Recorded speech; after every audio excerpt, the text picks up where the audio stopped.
very frank, honest to the extent, focused, outcome-driven, and very, very productive in terms of their specific achievements in that sense. In terms of the elements of discussions which the Honourable Prime Minister had today with the Honourable Prime Minister of Australia during his call-on with the Governor-General, and during the call-on by the Leader of Opposition on Honourable Prime Minister of India, I could list roughly 10 or 11 key areas of partnership that the two Prime Ministers spent some time taking, not only just assessment of the progress in those areas over a period of last 1 year, ever since they met first in May last year, but also chalked out what they could focus on in months and years ahead, besides, of course, continuing building on the achievements so far. I would simply highlight the thematic topics under which these were discussed. We don't have time really enough to go into details of each one of them. So there were roughly 10 or 11 areas. First was trade, in which, as you heard both Prime Ministers speak in their press remarks, they focused on the achievement of ECTA between the two countries, but they also expressed a shared aspiration that the discussions on CECA, Comprehensive Economic Cooperation Agreement, would progress rapidly. 2, investments. 3, technology. 4, tourism. 5, education. And as you all know, during the visit of Honourable Prime Minister of Australia to India very recently during Holi, 2 of the Australian universities opened up their first campus at the Gift City in Gujarat. 6, defence and security. 7, the entire domain of renewable energy, and in that the particular focus was on green hydrogen, both during the bilateral discussions as also during Prime Minister's individual meetings with the CEOs of the Australian companies yesterday. 8, the entire segment of migration and mobility. 9, the field of rare earths and critical minerals. Again, there also the entire ecosystem of how the two countries, how the private sector, business and industry of the two countries can partner was touched upon, whether it's technology or it is skill mapping or it is, of course, investments and naturally trade. 10, people-to-people cooperation. These were essentially 10 to, and of course the 11th, which was very prominently announced by the two Prime Ministers yesterday, as also during their press remarks earlier today, which is the opening of the Australian Consulate General in the city of Bengaluru in India, and the opening of the Indian Consulate General in the city of Brisbane in Australia. These were 11 odd bilateral specific topics on which the discussion time was spent by the two Prime Ministers. Besides the areas of bilateral importance, the two Prime Ministers also spent some time talking about regional and global issues. There I would highlight 6 broad categories where the discussions focused on. The first, Quad. Second, relating to the larger maritime and the terrestrial space of Indo-Pacific. 3, the impact of Russia-Ukraine ongoing conflict. 4, the PIC, India-Pacific the engagement both of India and Pacific. This was particularly contextualized in terms of Honorable Prime Minister of India's recent visit to Papua New Guinea. And the last one was on the potential cooperation between India and Australia in terms of benefiting the countries of the global south. Sixth, I would say a specific focus, which was more on essentially global issue, on the reform of the UN Security Council, where you heard some of the remarks which were made during the press conference. Besides, you would have all noticed the exceptional warmth that was very visible pretty much across all the engagements, including the public engagements that the Honorable Prime Minister has had over the last couple of days. You were all witness to the energy intensive and absolutely vibrant community event yesterday, where both the Prime Ministers were present. I would be doing an injustice if I tried to describe that in words. I think the words would be superfluous in this context, so I would bypass that. You also saw for yourself the unveiling of the foundation stone for Little India Gateway, as Honorable Prime Minister of India mentioned during his press remarks, that this would only strengthen the living bridge of the relationship between our two countries, which is the vibrant Indian community and the diaspora here. Honorable Prime Minister of Australia also mentioned about naming of the Sailani Avenue in Perth in the memory of the First World War veteran from India. Ceremonial welcome this morning at the Admiralty House, and of course the sheer chemistry and the friendship between the two Prime Ministers, which was there for all of us to see yesterday. Honorable Prime Minister of Australia compared it to Bruce Spingsteen. I think I'll just let it be there in that sense.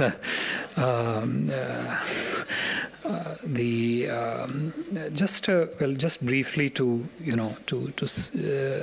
also capture that in terms of the 10 areas of bilateral discussions that came up, we would suggest that we would think that 3 of them would really would be areas of intense focus in terms of our efforts in months and years ahead.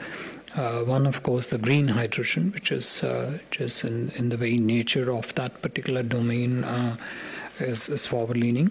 The mobility partnership, I think it sets a new benchmark in terms of not just people-to-people relationship, but how the entire how the two economies actually look at each other in terms of benefiting from the competencies, complementarities and competencies of the skills, I would say, between the two economies.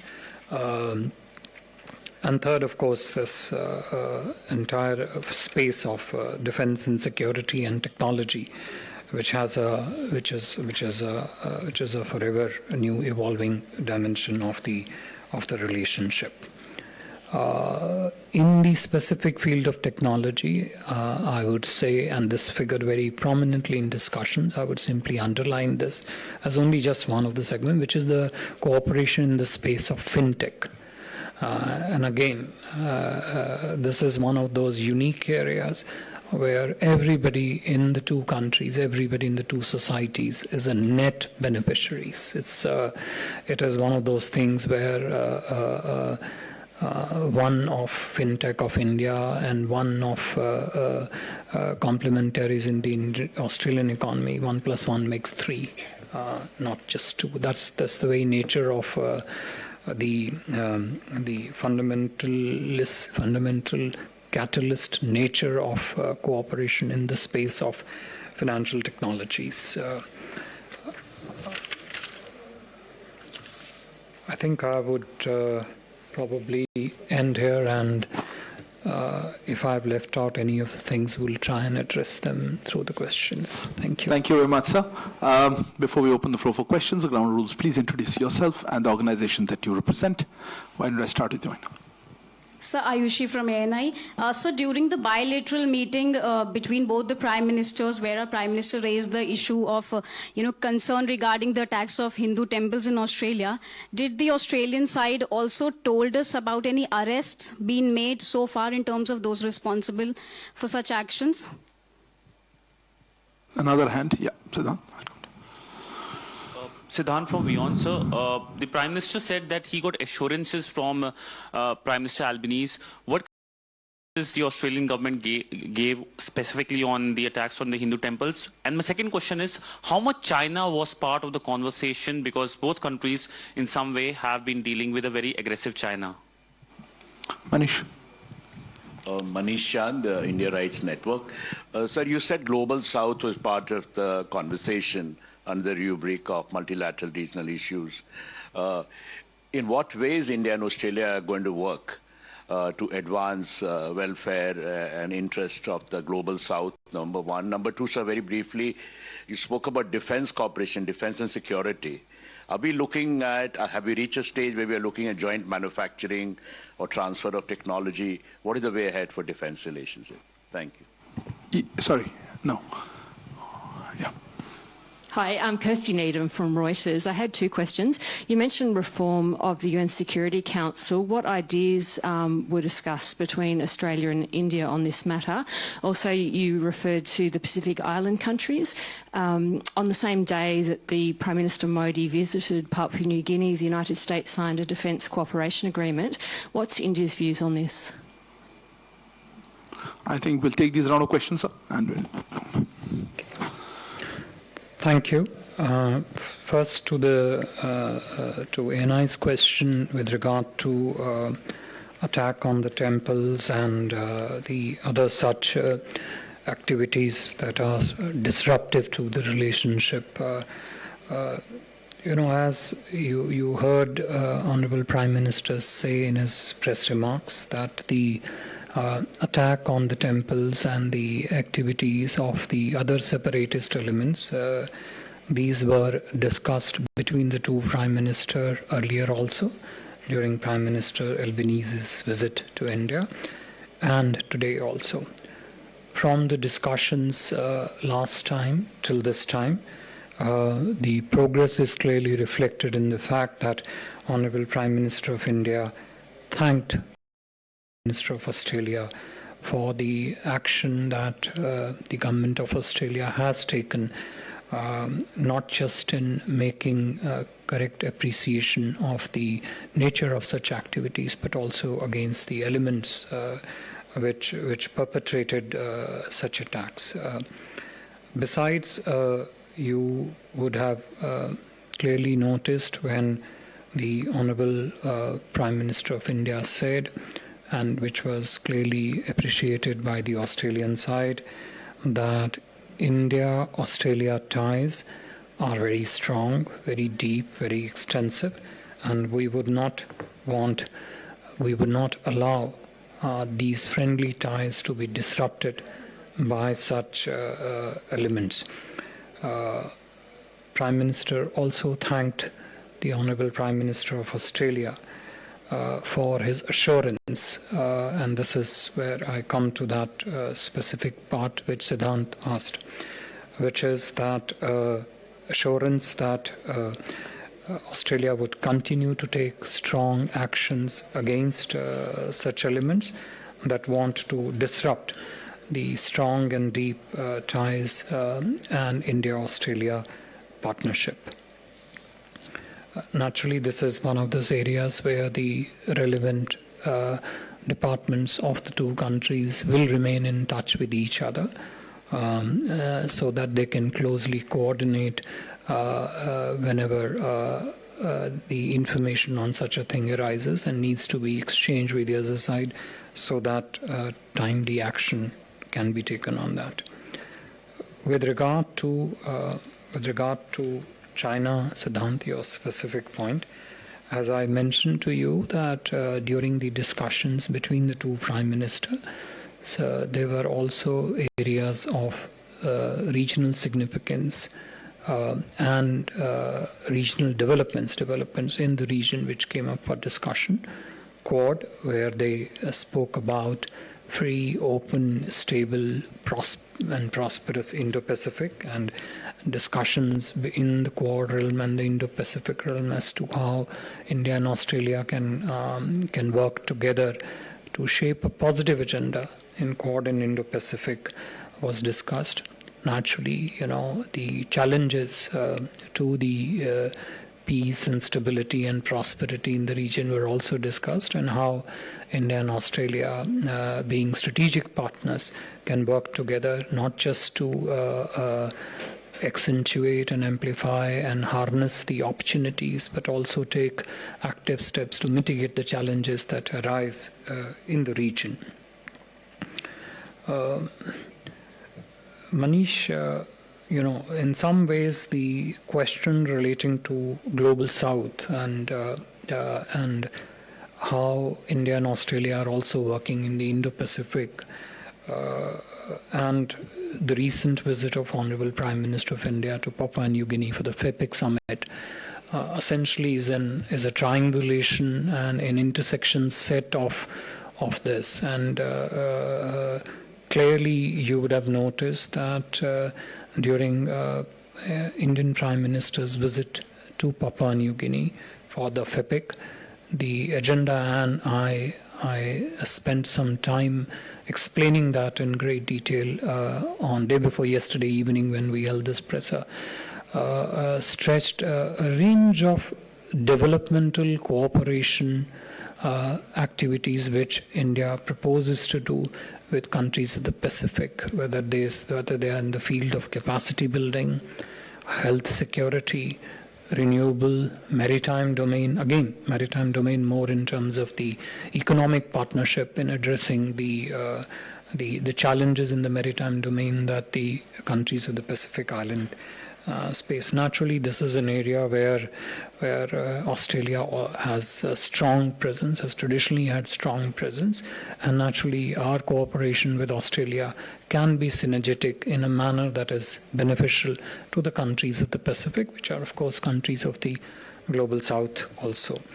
On the UN Security Council reform, there was a very clear articulation during the discussion that of a strong support for the permanent membership of India to the UN Security Council, and generally also the need for reform of the UN system, including Security Council, which obviously we all know doesn't reflect the contemporary realities of today's world.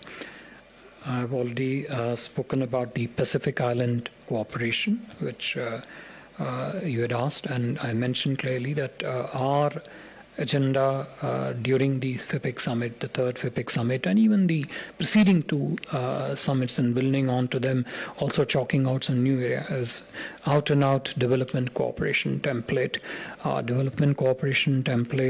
which one doesn't burden your economies with structural debt, a development cooperation template that is driven by the needs of the Pacific countries, and a cooperation template which is along the shared values of democracy, openness and transparency with which India is known to undertake all its development cooperation activities across the countries of the Global South. Yeah, okay. There was conversation from Manish on defense and security. If you look at the nature of India-Australia defense and security cooperation, you would find it has pretty much all the elements that are there in the traditional part of defense strategic partnership. So at the political level, of course, under the leadership and the guidance of the two prime ministers, there is the 2+2 defense and political security dialogue, which is led by the two ministers. We have a very regular set of both bilateral and the plurilateral exercises, defense exercises, Malabar, of course, being one of them. And as you know, this year's Malabar is being hosted by Australia. 3, the defense exchanges between the uniformed services. 4, we also do cooperation and exercises that focuses on interoperability of the two defense forces. Naturally, it helps us not only just better understand each other, but helps us bring together our capacities and share them in a manner that we are better aware of the challenges that are out there in this particular space. Co-production, co-design, co-research is something which has always been an ongoing area of engagement and discussions between the two countries. Of course, what specific elements it takes in terms of the products or even the services or the technologies which both countries would cooperate on, I think is something which we'll share with you once they've reached a certain stage of fruition. Yeah, Anand. Namaste to everybody on the dais. My name is Anand Narasimhan from CNN News 18. I request your response reaction to 3 comments that were offered by Ms. Penny Wong soon after the bilateral statement. I had the opportunity to speak with her. First, on the Comprehensive Economic Cooperation, or CECA. When I asked her what were the creases, one of the things she said, as an Australian, I'd like better market access and transparency. So your response on that. On the issue of extremism, which Prime Minister very clearly highlighted as Algawad, she said these are largely political, and activities like the referendum don't even need a response. I don't want to dignify it with a response. That was her point. And lastly, on Foreign Minister Dr. Jaishankar, her counterpart, she said, I admire his strategic acumen, and I've learned a lot from him. Your response.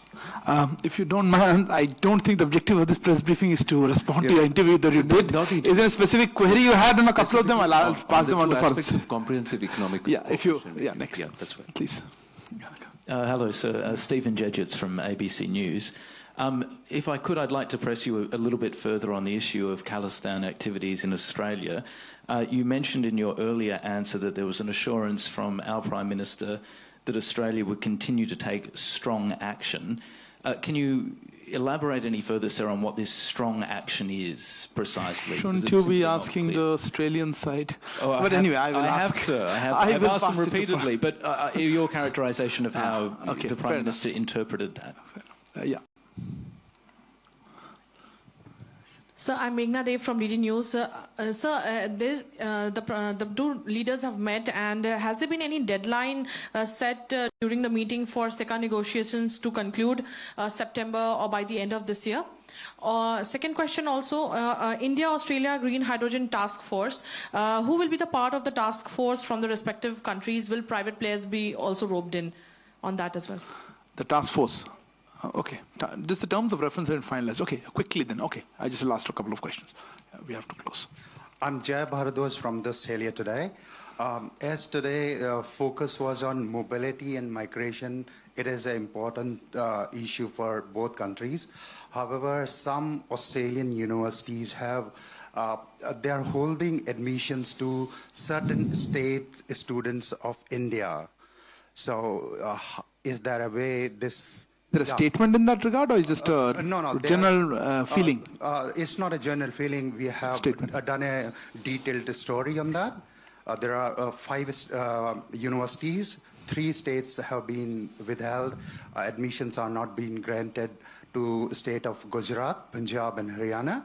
So your response, how this will be resolved or something. Okay. Second, on Khalistani issue, is there...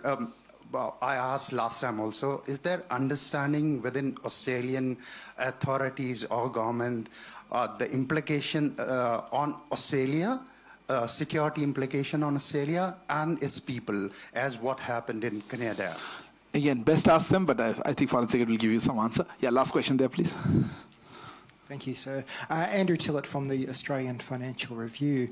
Just in the leaders' discussion on Russia at Ukraine, was there any discussion around the influence that India may have with Russia to end the war, and any discussion around India's ongoing purchases of Russian oil and things like that? You mean today? Yes, Okay. yes, today. Thank you. I mean, in the discussions in the last couple of days. Yes. Yeah. Okay. Yeah. So I could hand over there. Okay, thank you. Let me start with the last question first, which is relating to the Russia-Ukraine conflict.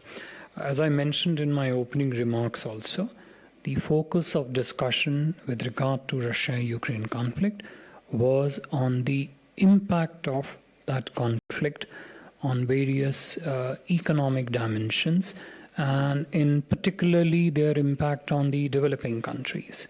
So the challenges particularly relating to food security, the derivative inflationary pressures which emerged out of the food security challenges earlier on, the uncertainty relating to the fuel or the oil in that sense. There it was more about how the uncertainty itself burdens many of the developing countries in terms of planning how the energy security of that particular country is to be structured, etc. So the focus of the discussions on Russia-Ukraine conflict was more on their economic impact, in particular on the developing countries. One. Two, with regard to the set of questions relating to the Khalistan issues, what it means, what it represents. Look, I would not like to get into specifics of what the relevant departments of the Government of India do. I will only repeat here the broad sentiment which was expressed during the open press remarks of the two leaders, which is that India and Australia enjoy deep, extensive, strong, robust, multifaceted ties as part of their strategic partnership, and we would not accept the disruption in this relationship by such elements which try to harm this relationship through their activities. And whatever the two countries have to do, whatever the two systems need to do to ensure that this relationship remains strong, robust, unimpacted by by such activities and such players, would be done by the two governments. In terms of Mr. Anand, your question on SECA, political referendum, strategic acumen, I think the statement speaks for itself, so I would not second guess that part. But on the market access, transparency, look, it's not really correct for me, and you would agree here, to frankly prejudge what the negotiators between the two countries do on these negotiations. All I understand is that the next couple of rounds of the SECA negotiations are planned for, I think, one in June, one in month of July. You would also you would have noticed and perhaps appreciated the fact that ACTA was only launched very recently, and within such a short time the discussions have progressed from not only full utilization of the benefits that are available to the business community under ACTA, but also to start talking about how these can be further built upon through a comprehensive economic cooperation agreement. Market access, whether it is for goods or it is for services or it is in the movement of capital, are a subject matter of very, very detailed discussions between the professional negotiators. So I think it's not really specific for me to say anything on that. I would only request you to focus on the broad direction that is coming from the leadership, which is that, look, I've listed out to you 10 areas of economic partnership. Naturally, arrangements which are structural in nature, which provide a framework in which the business and industry of the two countries can come together and partner more strongly, would obviously be very helpful in moving this cooperation further. That said, as I said, the specifics of those discussions, negotiations, I think are best left to the negotiators.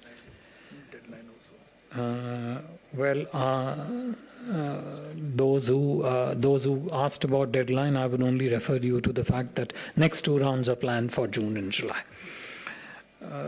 Anything else? Yeah, you know, the mobility migration and the green hydrogen. Look, green hydrogen, whatever brief my understanding of that particular domain is an upcoming area. It's something which involves all segments, I would say whole of the government approach. You have a policy making, which of course has to happen in the government. There is a very strong industrial involvement, simply because not just the generative phase of the green hydrogen, but also the user case of the green hydrogen has to be defined by multiple sectors of the economy, and naturally the industry involvement is very, very, very useful. Clearly, that's a space which requires substantial expertise, technical expertise, advice, guidance, because the standards in the field of green hydrogen as we go along are evolving. It would naturally mean that the experts and people who specialize in this field come together and talk to each other much more. There is, of course, the entire field of hydrogen electrolyzer, their production of green hydrogen, their user case, as I said. So given the extensive nature of the ecosystem in which the green hydrogen is moving, naturally research, business, government policy, stakeholders of all kinds have to come in. And of course, once the task force of the green hydrogen task move forward, all these things would begin to fall in place. Migration mobility is, as I mentioned in my opening remarks, is a very crucial new segment of our partnership, which would actually take it to another set of stakeholders, which are the students, the skilled workforce, the greater connect between how the human resource strength of the two society actually complements each other, and then in the process benefits the two economies. That has always been the vision of the Prime Minister of India, and it was really the signing of this partnership also clearly shows that not just the leadership of the two countries thinks together, views this together, but also the rest of the stakeholders in the system also view it as a very forward-leaning and something with a positive orientation between the two countries. The specifics of the mobility migrant partnership are already out available, so I think you can refer to them. Thank you. Look, I think that's not a subject matter of today's conversation, so I'll just answer that one. Look, I'm not going to comment on general media reports on which universities in Australia are doing something. As Foreign Secretary said, the larger objective of this is to drive a closer relationship, and so I think we leave that specific query for the moment. Thank you very much. Thanks for your presence here this afternoon. Thank you. Thank you very much. All right, that was the MEA press conference on Prime Minister Narendra Modi's visit to Australia. With that, we'll slip into a short commercial break. News and updates on the other side. Don't go anywhere.